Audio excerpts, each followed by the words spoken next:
What do we have in the ravioli tonight? What's in the raviolis today? About 12 years ago, I had been making several trips to Italy and desired to do as authentic a Tuscan restaurant as we could. One of the more special things we do is we make our own pastas and raviolis. And if you look over here, the gentleman is sheeting out and flattening out the pasta dough here. So he'll pass that through numerous times to take kind of a thick ball of dough down to ultimately a much thinner portion. And once the pasta is sheeted out to a thin portion, it will then be cut into strips for pasta, or it will be cut into squares for ravioli. Our chef here, Harvey Harris, he spent 6 months in Italy going to an Italian culinary school and then working in 2 different very fine Italian restaurants in Tuscany while I built the restaurants. It's a great style of cooking. It employs a lot of olive oil. It's a very light style, a lot of meat, beans and potatoes rather than a lot of pasta. We drew different designs to kind of merge different styles that we had seen and taken photos of and brought back for ideas and blended them into the whole of the building that you see here. I enjoy making the wild boar sauce here. I learned how to make it from a chef in Tuscany named Francesco, the chef of El Pino. He had learned from his grandmother, who had learned from her grandmother. So while I was there, we traced the recipe back 160 years, and we make it exactly like I learned it in Tuscany. I didn't come over here and Americanize it. I didn't change it up. I didn't try to make it, you know, different or anything and make it nouveau. I just kept it rustic, good Tuscan, you know, wild boar sauce with pappardelle, which is the traditional pasta it's served with. There's a lot of old stone and brick buildings that you'll see throughout Tuscany, and this is very reminiscent of a lot of the country buildings that you'll see on hilltops and farm buildings. We have a lot of different little spaces within the building, and it kind of is like you'll see often over in Italy where one building started as this, and then it was added on here and added on here and added on again here, and then they added another story over here. I learned how to do a classical, the French call it duck à l'orange, the Italians call it anatra alla arancia, I believe is the way you say it. It's a duck with orange sauce. We do it here. It's a 2-day recipe. We roast the ducks, we take them apart, we roast the bones and make stock out of that. We reduce that down and make sauce out of that. So at the end of 2 days, you have this incredible duck dish with this great concentrated sauce with the flavor of orange and fennel.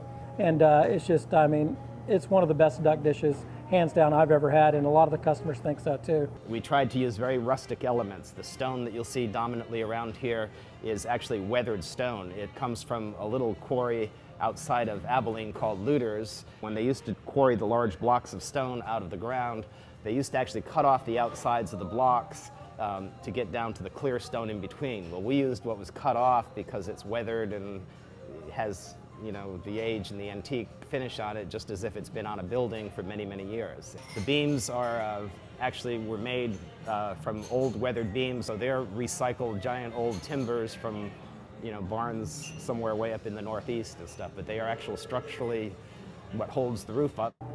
I get all of my wild boar from a ranch in South Texas around Ingram, but it's true free-range feral hogs is what they are. We buy this one particular cheese called Pecorino Toscano, which comes from the Tuscan region right north of Florence, and it's a sheep's milk cheese. It's a great cheese married with Chianti. I mean, it's perfect with Chianti.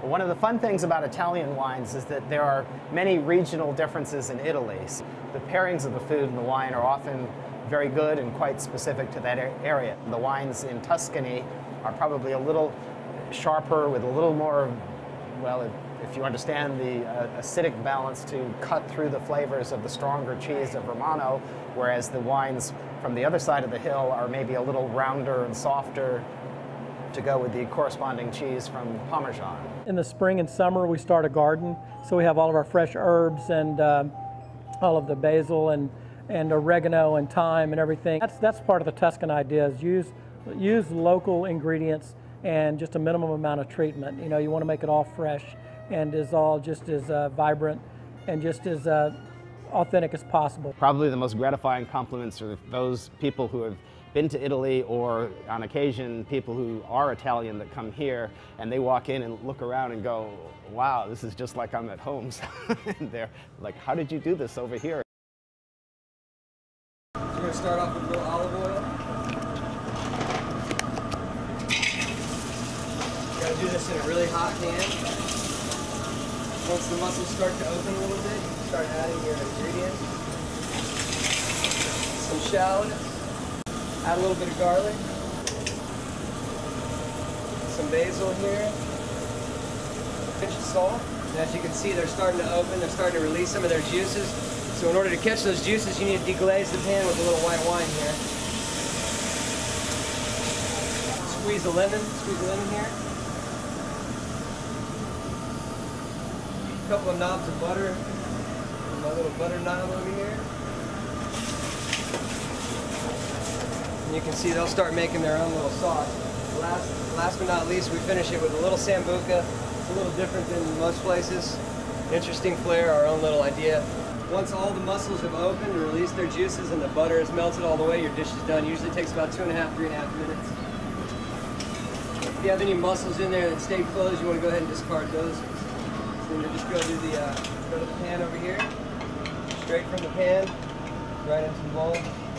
Serve with a lemon, and that's called Siena Bianco.